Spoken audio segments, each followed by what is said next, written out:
Good morning, everyone. Can you hear me? If you can hear me, just wave. Okay, great. So thank you for joining our Zoom event this morning with Rabbi Elie Abadie. My name is Sarah Levin, and I am the Executive Director of JIMENA. I hope that you and your loved ones are safe and healthy and having a nice Pesach despite the extraordinary circumstances we're all finding ourselves in. So for those of you who don't know who JIMENA is, we are a nonprofit organization based in San Francisco, California. Our mission is to achieve universal recognition for the heritage and history of the 1 million Jewish refugees from the Middle East and North Africa and their descendants. Our programs aim to ensure that the accurate history of Mizrahi and Sephardic Jews is incorporated into mainstream Jewish and Middle Eastern narratives in order to create balance in attitudes, narratives, and discourse about Middle Eastern refugees in the modern Jewish experience. So we operate through an education and engagement initiative and an advocacy program. Through this period of quarantine and potentially after, we're leading a number of web-based programs. You can visit jimena.org, and on the homepage, you'll see a link to our calendar where you can sign up to participate in more events. So we have with us Sapir Taib. She's our program director. She is the Zoom pro, and she's going to help moderate today's conversation. So can you say hi, Sapir, please? Yes, thanks, Sarah. Hello, everyone. Thanks for joining us. Thank you, Rabbi Abadie, for doing this session. We're very, very excited to have you. Thank you, Sapir. Thank you very much. And thank you, Sarah, also for inviting me. Great. Okay, so in order to keep this an orderly conversation, we have everybody on mute. We're hoping that you all have a lot of questions, and we're asking that throughout the talk you type in your questions in the chat box. So I'm assuming by now most of us know how to use Zoom, but just in case you're still figuring it out, if you scroll to the bottom of the screen, you'll see a panel that has mute, stop video, invite participants, share screen, and chat. So if you click on that chat button, on the right-hand side of your screen, a chat box will appear. In the very bottom, it says, "To everyone, type message here." Where it says type message here, that's where you're going to want to type in your questions.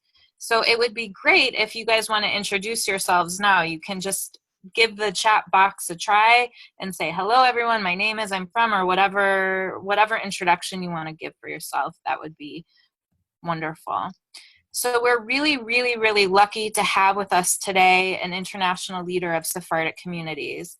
I first met Rabbi Abadie when he shared his family story of fleeing Lebanon at the United Nations headquarters in New York at one of the first Mizrahi commemoration events. At the conclusion of his talk, he brought his mother to the platform he was speaking on to honor her, and it was truly one of the most emotional testimonies of a former Jewish refugee I've ever heard. So his humility and leadership inspires me, and I think many others all the time. Rabbi Abadie, who's also a doctor, comes from a long and distinguished rabbinical lineage dating back to 15th century Spain and Provence. Following the expulsion of Jews from Spain in 1492, his family migrated throughout the ages through Italy, the Balkans, Greece, Turkey, Syria, and Lebanon. Rabbi Abadie was born in Beirut, Lebanon, and grew up in Mexico City, coming to the United States where he earned multiple degrees. Rabbi Abadie received his rabbinic ordination in 1986 from Rabbi Isaac Elchanan Theological Seminary. He graduated State University of New York in 1990 with a medical degree.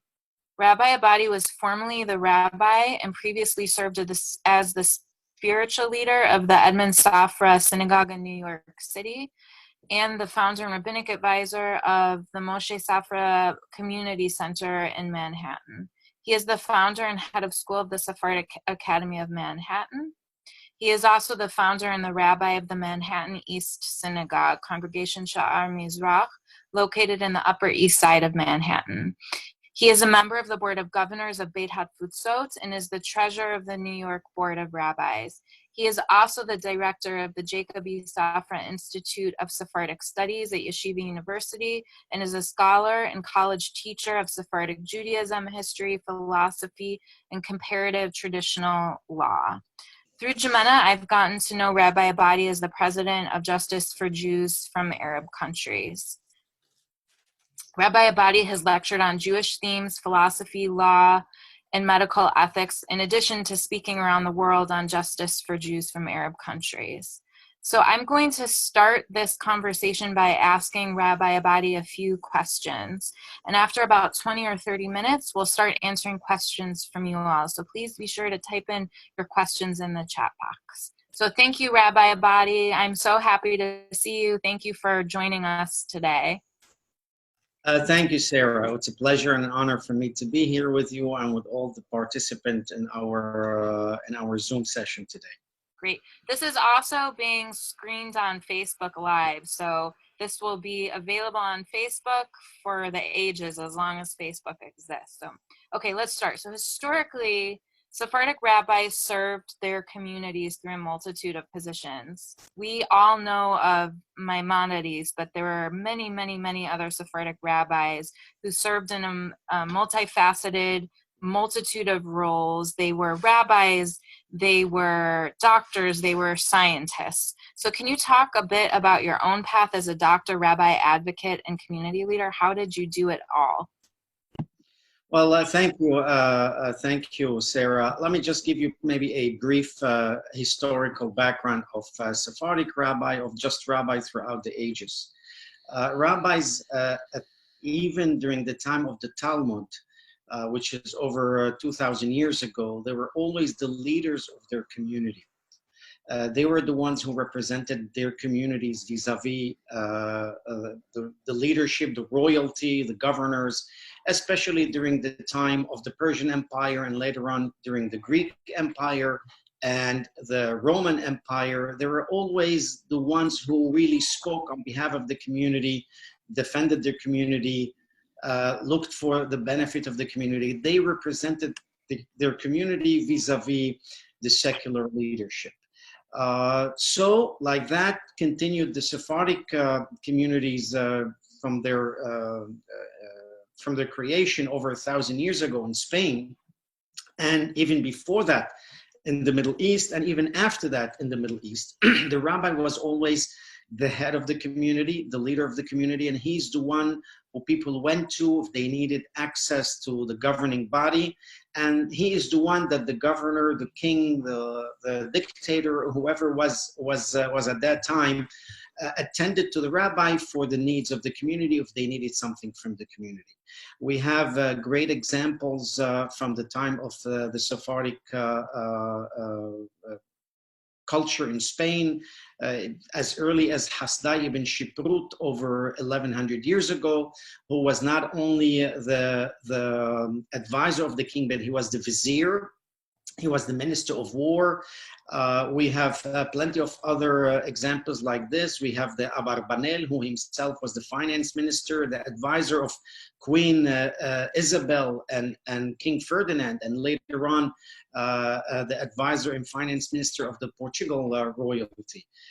He was also the leader of the community, of course, Maimonides, as you already mentioned. And so throughout the ages, those rabbis were always the leaders of the community, represented their communities, and sought the benefit of their communities. They were doctors, they were scientists, they were academicians, they were ministers of war, they were finance ministers, they were cartographers, they were poets. We have Rabbi Yehuda Halevi, likewise. We have Rabbi Abraham ben Ezra. I'll tell you, there are not hundreds, but thousands of those rabbis who throughout the diaspora who represented their community, and they were the leaders of the community. What we see today in the United States or all over the world, or even in Europe several hundred years ago, is that a new leadership emerged, and that is the lay leadership. There was a president of the community who was a lay person that represented the community, while the rabbi was only the spiritual leader of the community. In Sephardic lands and Middle Eastern land, that was not the case. Rabbis were always the leaders of those communities and looked for the benefit of the community. As a Sephardic Jew raised in a Sephardic home, descendant from generations of rabbis for many centuries who were the leaders of their communities, I was raised that way, and I sought to dedicate my life also in that aspect. And first, being a rabbinical scholar, a spiritual leader, but at the same time dedicate myself to a secular endeavor, to either science or arts and literature. In my case, was medicine, was science, as we have that tradition for many centuries, even from the time of the Talmud. Yishmael in the Talmud was a rabbi. He was a physician. Rabban Gamliel, likewise, especially in Spain, almost every other rabbi leader was also a doctor. And you mentioned Maimonides. Nachmanides was also a rabbi. Rabbi Yehuda Halevi was also a rabbi, and so on and so forth. We have Rabbi Rafael Harofe, who was from even Italy, and many other countries where Sephardic Jews lived. The rabbinical body always had also another profession. It was the belief in which we are here in this world to serve God and to serve humanity. So you serve God by being a rabbi, by being a spiritual leader, and you serve humanity by having another profession. My father himself was an accountant, was a math teacher also. Plus, he was also a rabbi.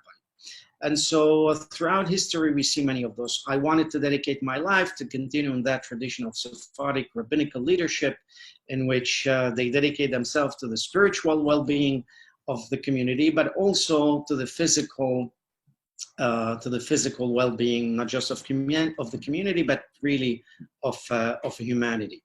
And that's why I dedicated myself to do these two professions and to live by them and to practice them in a sense. And that's what brings me to here. So all my life, I try to always maintain a rabbinical position and at the same time, a secular profession to serve humanity as a general. That's amazing. I think it's really amazing how Sephardic rabbis have a history of meeting their community's needs and adapting to meet their community's needs. And I think there's a recent example of this. So can you talk a little bit about the 14 Sephardic rabbis in Israel who said Passover Seders can be held via video conference? So what does this say about our leadership, and what can we learn from this? Well, again, throughout history, rabbis were the ones who came with innovations, in a sense, who had to address challenges of their time when they saw something is needed through their knowledge and through their courage. Were able to look at the Jewish tradition, look in the Torah, look at the rabbinic literature, and find a way to apply that in a modern world or during the generation that they lived. Even really going back to the time of the Talmud, if I can bring one or two examples. One was the idea of that biblical law prohibits usury, prohibits taking interest from a loan. And the whole idea, if a person is asking for a loan, is because they need the money. Now, to pay for the money, seen by the Torah, by the Bible, as something negative. Why? Because we believe that richness and wealth come from God. It doesn't belong to us. And therefore, we cannot ask to pay us for the money that we are lending, because really the money doesn't belong to us. But our sages at that time saw that people were refraining from giving loans, because they said, I could use my money to invest it somewhere else. And so the rabbis, the sages at that time, came up with a takana, what's known as heter iska, a document that makes a lender not as a lender, but as a partner in whatever endeavor the person is asking the money for, the borrower is asking the money for. And so therefore, they were able to charge not interest, but it is considered as profit margins, percentage of the profit. And so the rabbis addressed that challenge at that time. Likewise, when it came to Passover, for example, in many communities, there was a custom of selling the hametz, or selling products that contain hametz. Of course, the Torah, the Bible, prohibits us of owning any hametz of having in our properties any chametz. The sages also, thousands of years ago, realized that many poor people were unable to just discard the chametz and throw it to the garbage or give it to a non-Jewish poor person, and then after Passover they had to rebuy it, and that would cost a lot of money. And so the sages recognized that the poor amongst us were unable to do so, and so they came up with a takana, and which means a way of selling the chametz to a non-Jew. Even if that chametz is in your property, you sell the chametz and you sell that box or that room or that closet that contains the chametz to the non-Jew, and therefore you no longer own the chametz. And so examples like this show that the rabbis of each generation have to be responsive to the need of that generation. So now coming, and I could give you examples for every year of our history, we have rabbis that have come up with challenges like this, and they address them. So specifically to your question, the Zoom responsa, allowing some people, let me just explain briefly the halachic parameters of that, and that is on Yom Tov, on holiday, not on Shabbat, we are allowed to use fire to cook. The Bible, the Torah allows us to do so. Sephardic sages over 100 years ago interpreted electricity to be like fire. And therefore, if we are able to use fire to cook, so we could eat, and that's what the Bible permits, then we could use electricity to do so. Also to eat and to benefit from during the holiday. And so basing the Sephardic rabbi of our generation, those 14 that signed the Zoom responsa, basing themselves on that responsa over 100 years ago of several Sephardic rabbis. One of them was the chief rabbi, the first chief rabbi of Israel, Rishon LeZion ben Zion Hai Uziel. Rabbi Mashas was the chief rabbi of Jerusalem. Rabbi Shlush was the chief rabbi of Netanya. They discussed the idea of electricity on Yom Tov, and they decided that electricity is like fire, and therefore the Bible permits fire for food and for benefit, therefore electricity is permitted. However, these 14 rabbis had to be very, very clear that the electricity permitted is only permitted for the benefit of the holiday itself, and in a situation in which there is, in a sense, either danger to one's life, or even if there is a question if there is danger or not danger. In Hebrew is safek sakanat nefashot or safek sakanat nefashot. And that is, and recognizing that in the situation we find ourselves, that elderly people are alone, and it could be very depressing, they could be distraught by spending Pesach alone, and that could really bring to their aggravation. Or younger generations who don't know how to conduct a Seder at all, and they have to be in quarantine and separated from the elder. And the idea is, if they are unable to conduct the Seder, especially the Seder night, is a biblically mandated mitzvot, commandments, the 4 cups, the Massah, the recitation of the Seder. And so therefore, with their wisdom, they came up that since electricity can be used only for the benefit of the holiday, and we have a situation in which the elderly people can be in danger, and we have a situation in which we know that it's going to be done only on this dire circumstances, and not something that can be done in every holiday. Therefore, let us rely on the permissibility of using electricity for holiday benefit, and therefore allow this Zoom application to work. Clearly, they stipulated it has to be turned on before the holiday. They stipulated it cannot be switched on the holiday itself, and it has to be left on after the holiday until the holiday ends. And so that is, again, an example of rabbis responding to the challenges of their generation to make Jews who want to keep our Jewish tradition alive and respected, coming with an answer for people to be able to celebrate Passover and at the same time keep the commandments as necessary. agreeing or not agreeing with that Zoom response, as there were a lot of Rabbi Sephardim and Ashkenazim who came against this response. That's independent of the wisdom of these rabbis and independent of their courage of coming up with this solution.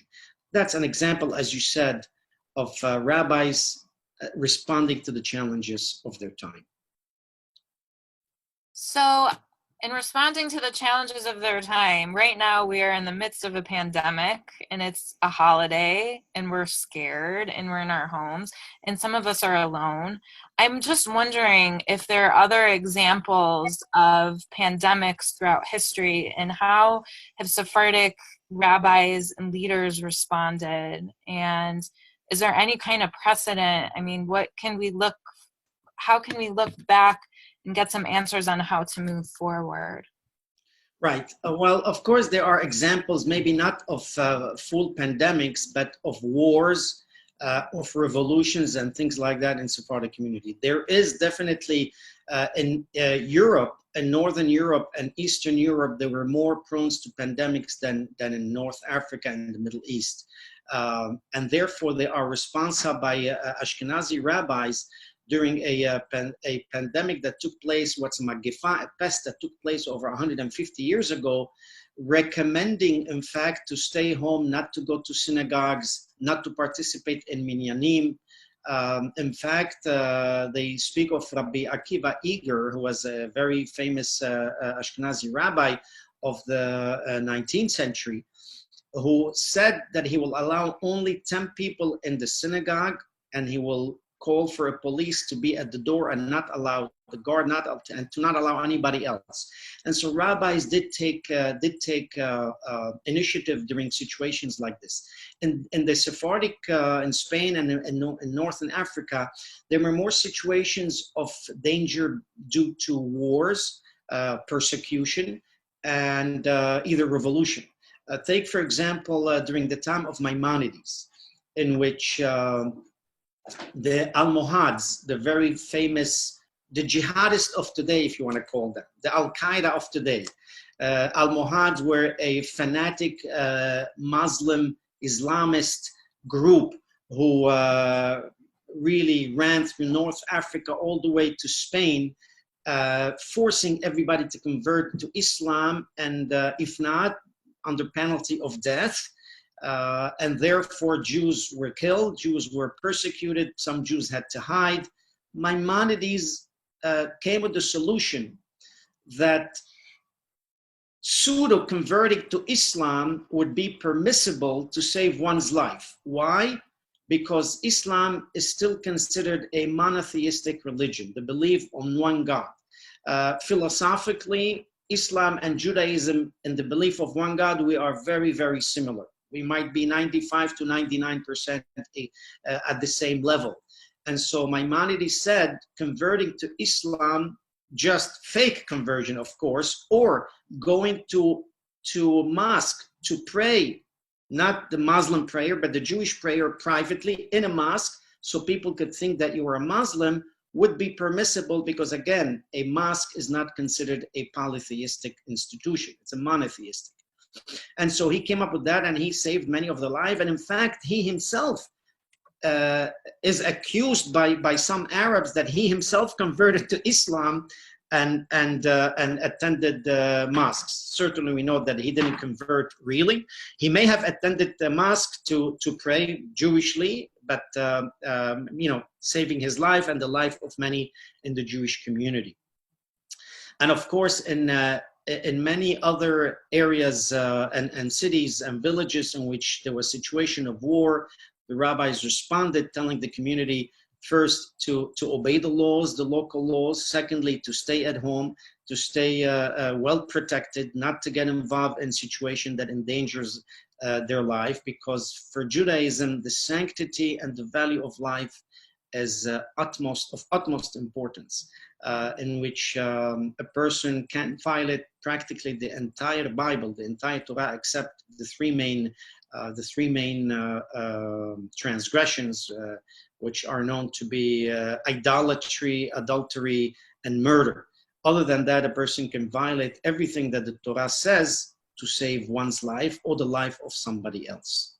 And so in the situation in which we are now, the rabbis, as many rabbis throughout the world, especially in our community here, we have given strict instructions to our community to stay home completely, not to become over-righteous to try to find minyanim or go to pray in the synagogue, or even to make small minyanim in their homes of people that live somewhere else.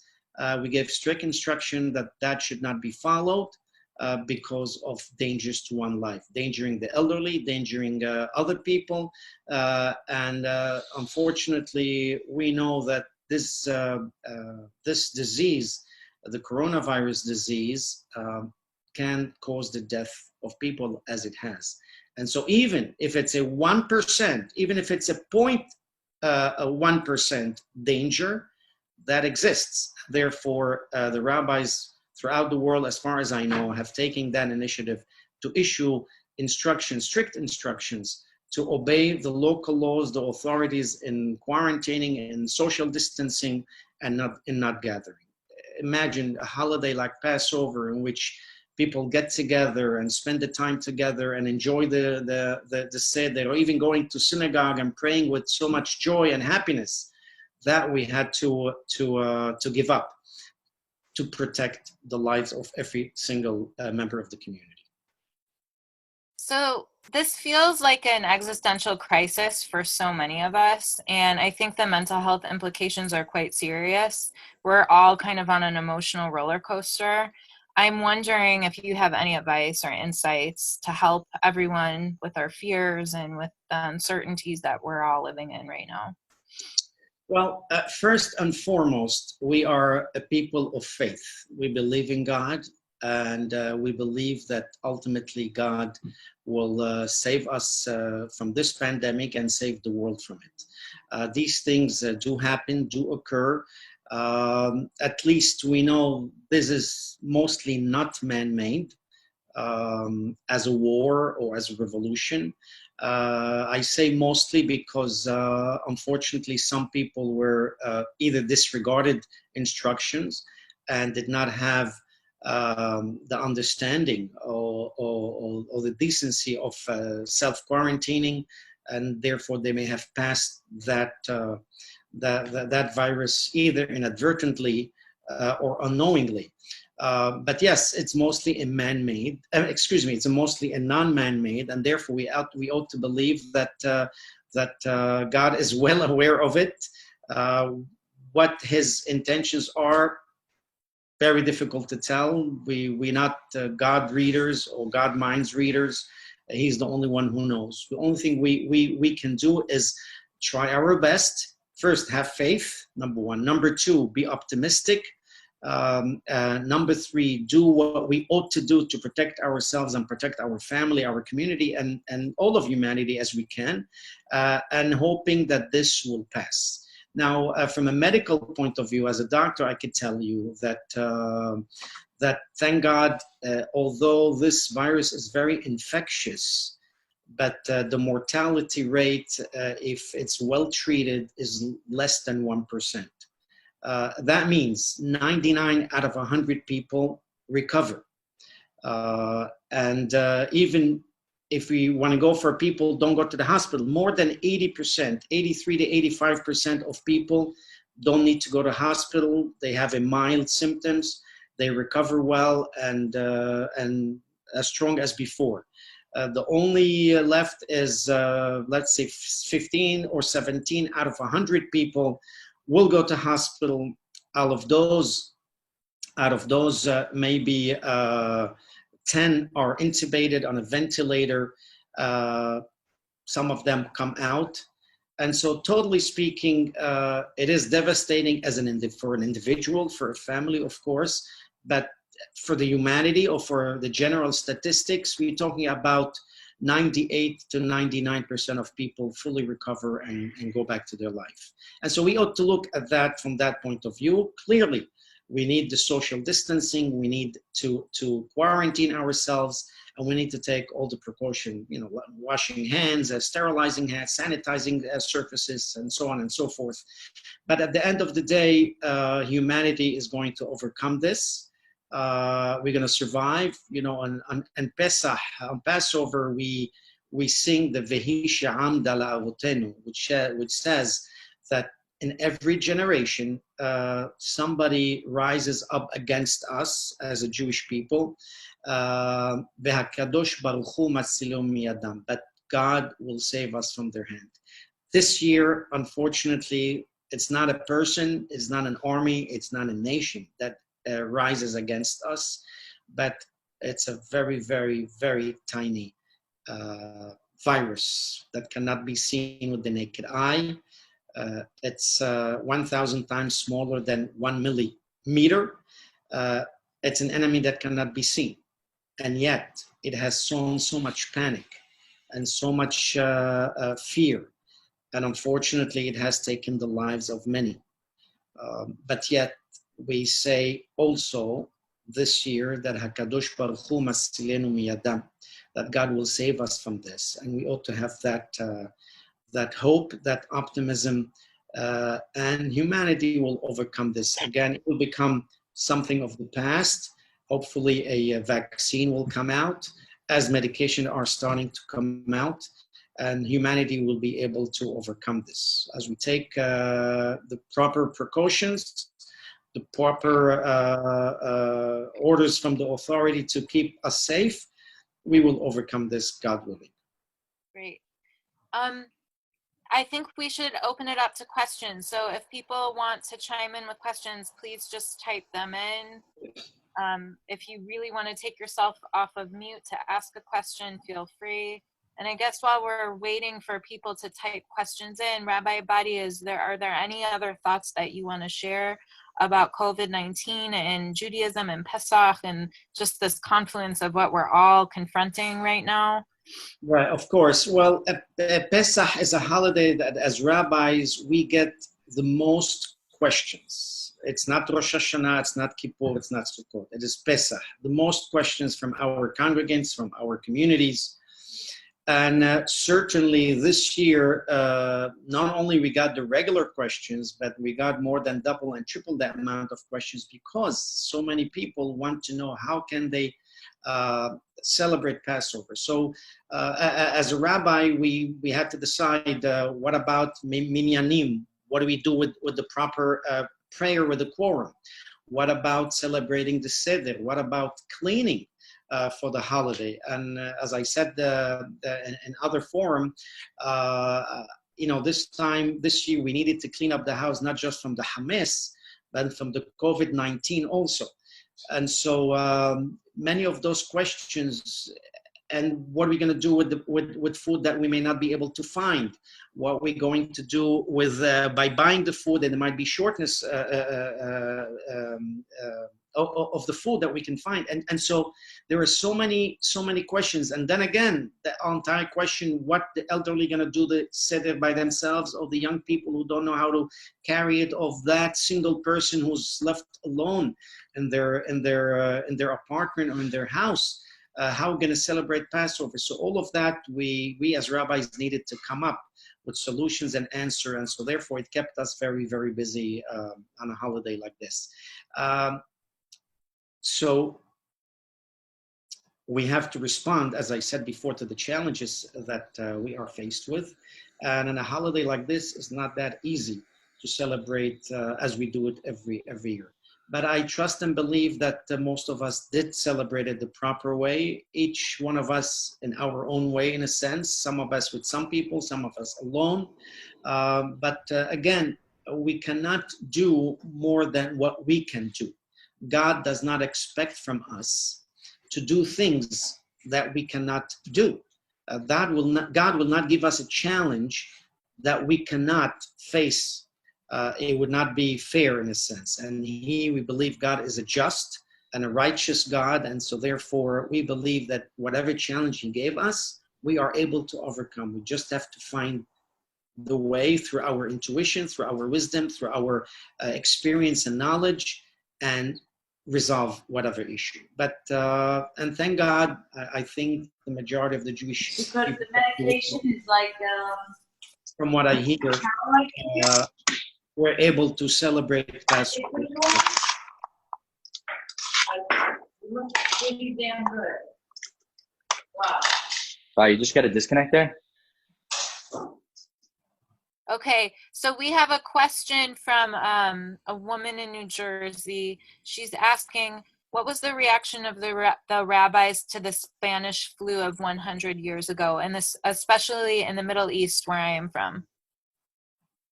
Well, again, the reaction was that people need to take the utmost precautions to maintain their lives and save their life. And that is not going out and not being exposed to the flu, to the virus. And so rabbis again have to respond to that. That's exactly what they did then, as we're doing today. It's very, very important for rabbis to understand that, and they know that life and the sanctity of life is of utmost importance in the Jewish religion. And they had to also stop the minyanim. They had to stop gathering to make sure that life is safe and is protected. So, of course, their knowledge then is not like our knowledge now. There was no WhatsApp chatting, Zoom, and any of those applications. There was no, there barely was electricity in those countries when the Spanish flu came. And so they did whatever they could do at that time to be the leaders that are needed to be, to make sure that their community is protected by giving those instructions, as we did today. We are really, really lucky. We have to thank God for the generation and the era in which we live, that we could have the luxury to do what we're doing right now. Communicate, see each other, share moments together, celebrate a holiday together, where in those times, unfortunately, they could not. And yet, thank God they overcame those challenges then, and here we are today to talk about it. Yeah. So somebody asked a medical question, when do we lift the quarantine? If before a vaccine or treatment is ready, we will see an increased number of deaths. How do we balance allowing people to return to their lives with the realization that any time short of a cure means higher morbidity and mortality?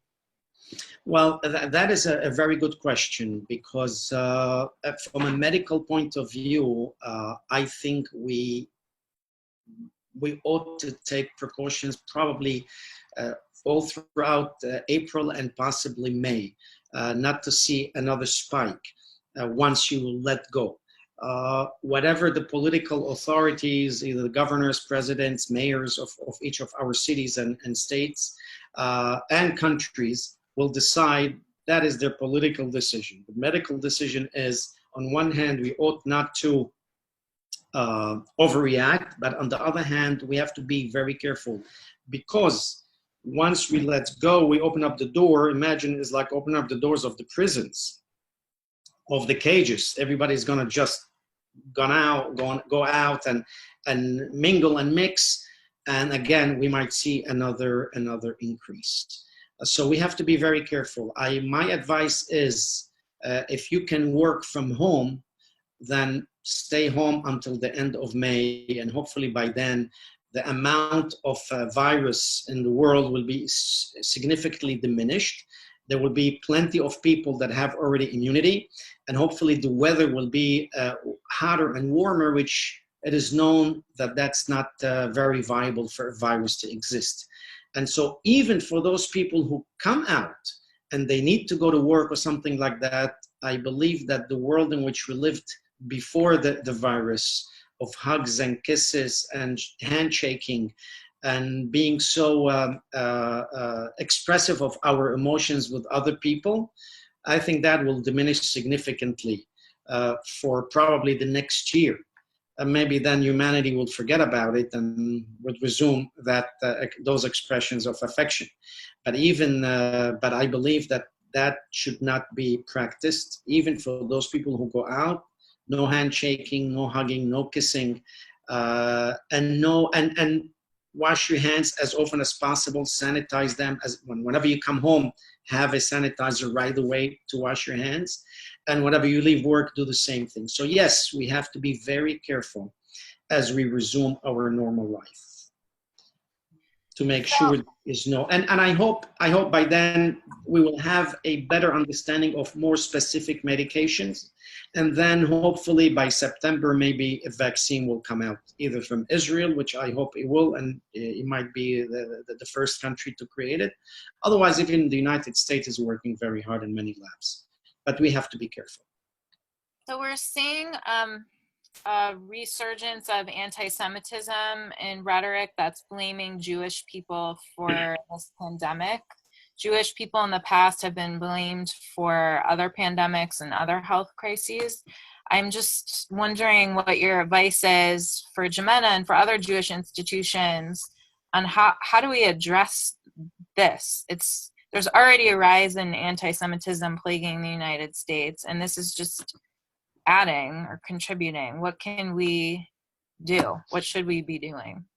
Well, let me just say a statement in which there will be anti-Semitism always, no matter what we do, what we don't do. If we stand on our head, there will be anti-Semitism. If we stand on our feet, there'll be anti-Semitism. I never knew that Wuhan Jews really made up the majority of the population there, or Jews, ate and sold those live animals. I had no idea that was the case. So for people who blame the Jews for the virus, those people are going to find anything and everything to blame the Jews for anything and everything. And so on one hand, we shouldn't care.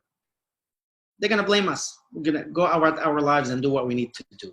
On the other hand, we need to respond intelligently. And we need to say that that's not the case, and period.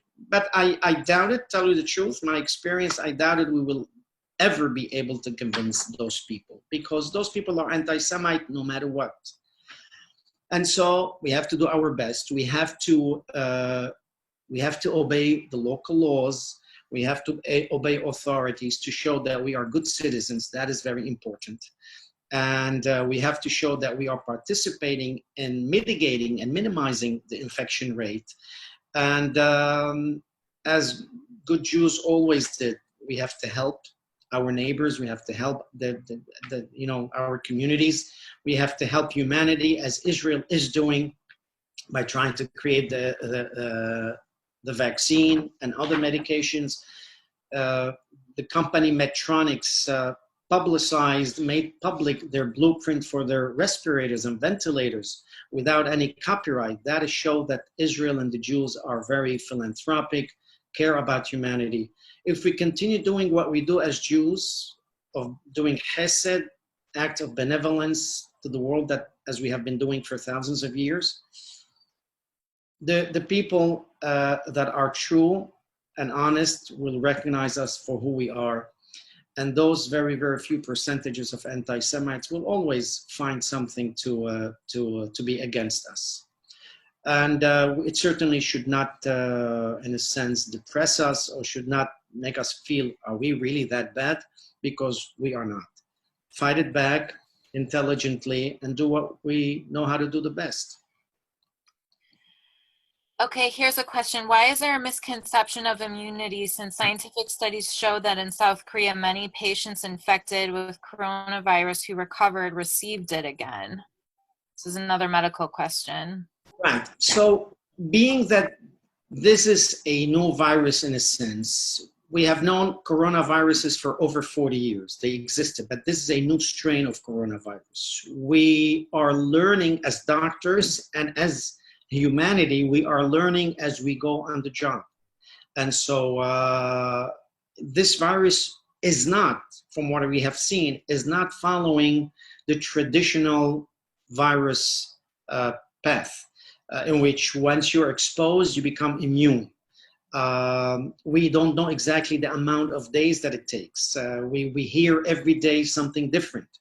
So being that it's a new virus, we are learning as we go, and we're discovering things as we go. So if you remember, the CDC, even the World Health Organization, over 2 months ago, they said you don't need to wear masks.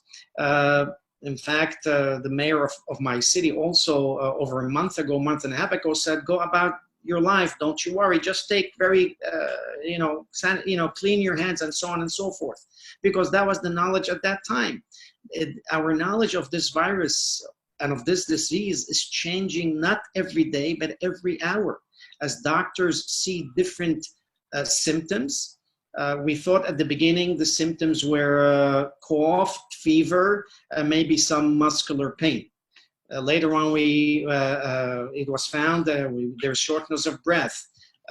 There is acute respiratory distress syndrome. Then we found out that we lose the sense of taste and the sense of smell. Then we found out that there could be clots. The blood causes clots, and that's what really is causing emboli in the lungs that is causing the people to be short of breath. Then we found out that the virus attacks the hemoglobin part of the red cells where it carries the oxygen. And that's why people are very, very short of breath, because the oxygen is very low and not because the lungs are so bad. Now we found out recently that it's attacking the eyes and can cause even a stroke. And so we're learning so many new things. There's going to be a lot of misconceptions. I think we will never know the extent of what this disease and this virus causes for at least a year from now, if not 2 years from now, when we go back and analyze the data and the statistics and put all the patients together and see what are the presentation, what was treated, how they responded. In fact, now many studies are coming out of China, giving us some idea and inclination about how they dealt with it and what's being learned. They themselves are telling us now that they're learning new things that they didn't know a month ago, because now they're now analyzing the data. So there's going to be a lot of misconceptions. There's going to be a lot of misstatements, because we are learning as we go. It's not something that we have had the experience before to tell you for sure what you should do, what you shouldn't do. Every day, sometimes there are new precautions, because we learn something new.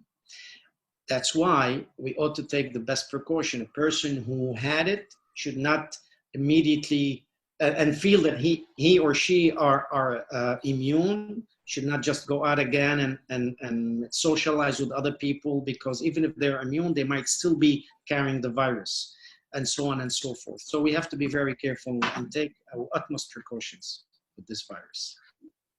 Okay, so there's one more question in the chat box, and we're going to be ending soon. So if you have more questions, if anyone has a question, please type it in. So why do you think the Orthodox communities in New York have been hit particularly hard by COVID-19? Well, fortunately or unfortunately, the Jewish community in general, not just the Orthodox community, but even the Sephardic community, we are very social beings. We get together. We go to synagogues, and we cram the synagogue. We fill it. We go to celebration, weddings, bar mitzvot. We invite our friends and our family. And many of those communities may not have been aware of the danger of infecting others. They continued about their life of celebration, weddings, bar mitzvot, as I said, Shabbat meals together.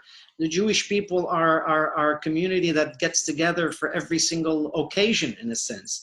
And because we love each other, we care about each other, and we are a very, very social community. We socialize very often. And that, unfortunately, if not caused, but that really made it very, very hard for the Jewish community, the Orthodox and the regular Jewish communities, because of that. And especially if Purim happened a month ago, it was just at the beginning of this great plague. And many people were not aware of it. We're not aware that it's something to worry about it. The authorities had not yet say to separate. And Purim is one of the holidays in which synagogues are packed with children, with the food, the seudah, the meals, the celebration, the parties, and that many people may have gotten infected at that time without even knowing that the person standing next to them is infected. That person themselves did not know that they were infected. And that, I think, what caused it. Secondly, the Jewish community, especially the very Orthodox, have strong faith in God. And sometimes their strong faith in God overcome the understanding that, yes, we all have faith in God, but God gave us the free will to act.